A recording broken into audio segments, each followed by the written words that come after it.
C'est en combinaison de ski qu'on emmène les enfants au parc à Göteborg. Rien de plus banal en Suède. Par contre, le couple que forment Louisa, Christian et Juste l'est un peu moins. Louisa a 2 compagnons, le père de ses enfants, Juste, avec qui elle entretient une relation ouverte depuis une dizaine d'années. Le dernier arrivé dans la famille, c'est Christian, l'autre partenaire de Louisa, depuis 1 an et demi. Les 2 hommes se connaissent et sont amis.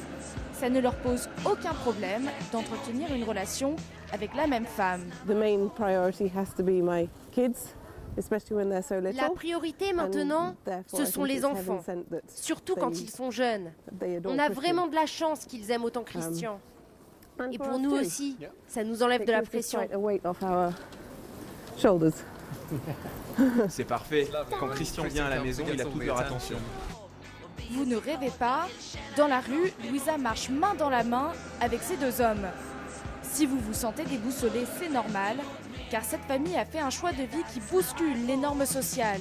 Ils sont polyamoureux. Louisa a fait sa vie et ses enfants avec Juste, avec qui elle habite. Puis elle a rencontré Christian, devenu son 2e compagnon, qu'elle voit plusieurs fois par semaine. Et pour eux, le modèle de couple classique a déjà été ébranlé. Je connais très peu de gens qui sont dans le modèle 2 parents, 2 beaux enfants et le chien.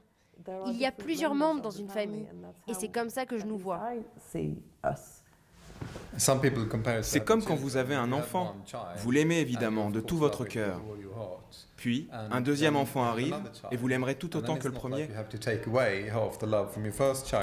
Aujourd'hui, tous déjeunent chez la mère de Christian, Heida, une belle-mère qui accepte la situation sans préjugés. C'est tout simplement une façon de fonder une famille. Ils s'aiment. Christian et Juste sont amis. Louisa les aime tous les 2. Ça marche. Dès la maternelle, la plupart des petits Suédois apprennent qu'il existe des modèles de famille non traditionnels.